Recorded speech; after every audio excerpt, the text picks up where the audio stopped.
Before we begin, take a deep breath. Look out the window. Maybe there's a sky out there waiting to tell you a story. Because sometimes, love doesn't walk into your life. It boards your flight. You're listening to LoveandUs, where every heartbeat finds its story. Like, share, and subscribe for more stories that remind you what love sounds like. The airport smelled like roasted coffee and goodbyes. Airplane, she hated both. Amara stood at gate 14, her suitcase parked beside her, boarding pass trembling between her fingers. Her phone screen glowed with the last message she hadn't replied to. "Don't leave like this. We can fix it." She stared at it for a long moment, then turned the screen off. The overhead speaker called for boarding. Rows 12 through 18. She was 14B. Aisle seat.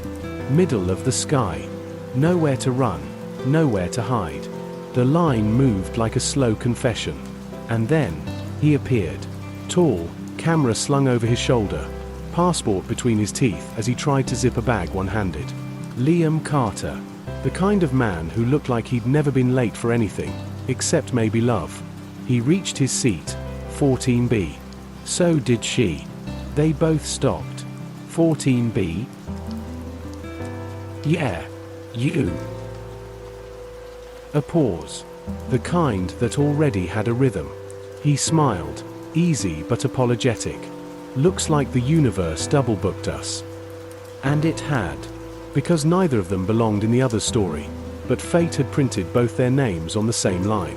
Somewhere over the Atlantic, under the hush of cabin lights, Amara realized she hadn't checked her phone once. Liam sat beside her, camera now on his lap, fingers idly tracing the lens cap. "So where are you headed?" "Paris." "Vacation?"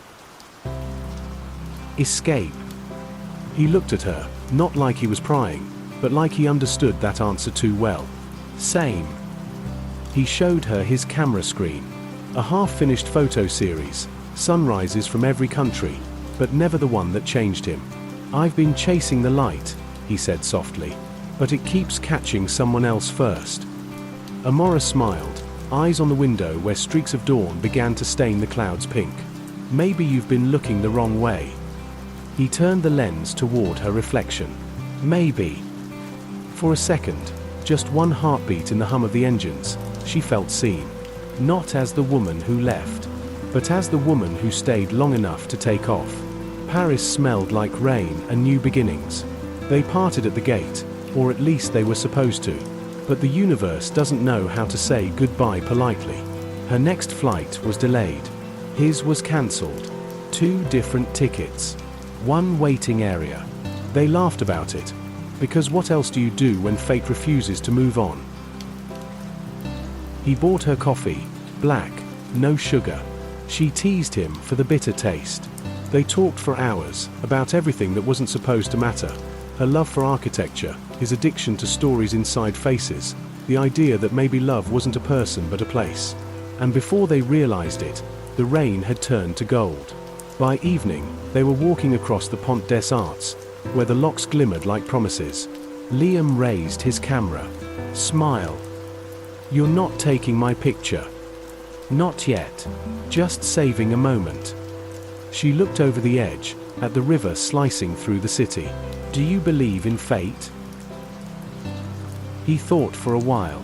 "I believe in flight delays, wrong seats, and people who make it feel right." Amara laughed softly. And maybe, just maybe, the same carried the sound of it farther than she knew.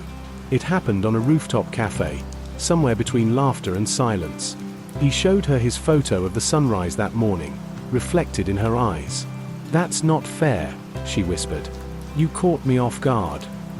"That's when people are real," he said. "When they're not posing for forever." The wind brushed her hair.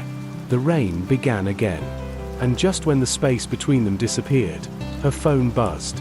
"Unknown number, you left your ring behind." She pulled away, too fast, too far. He didn't chase her.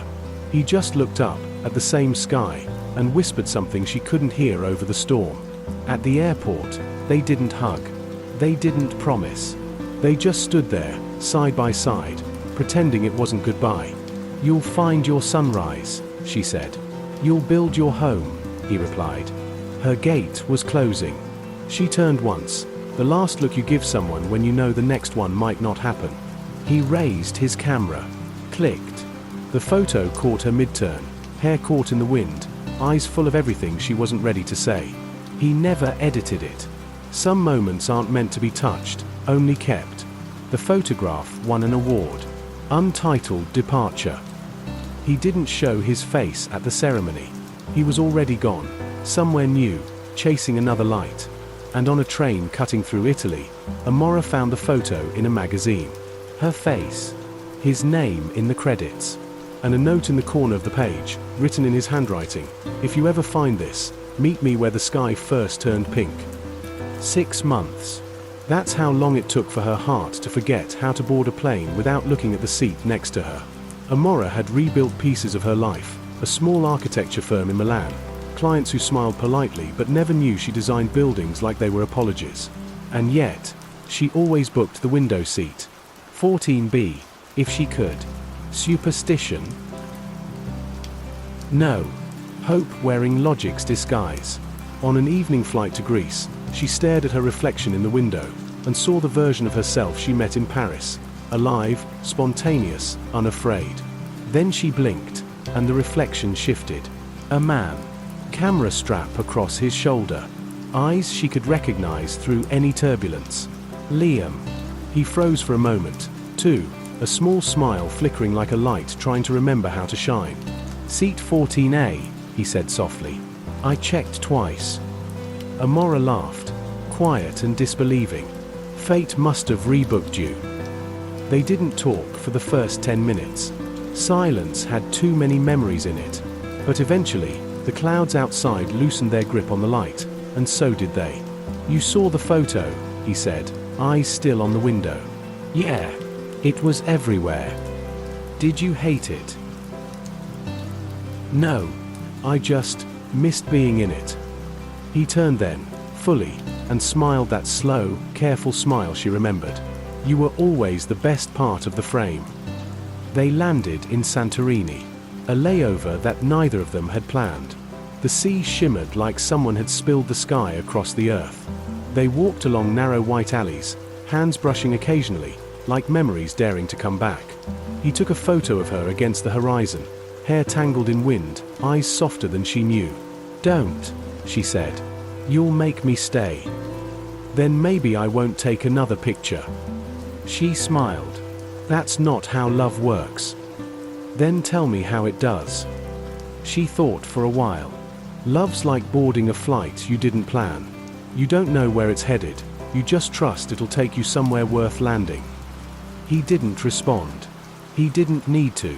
The sky did it for him, painting them both in gold. The next morning, she was gone. No note. No goodbye. Only a folded boarding pass left on the cafe table. Fate had a boarding pass written across it in pen. He smiled when he found it. Because for once, he understood, some goodbyes aren't endings. They are coordinates. Weeks passed. Work resumed. Life tried to look ordinary, until one afternoon, an envelope arrived. No return address.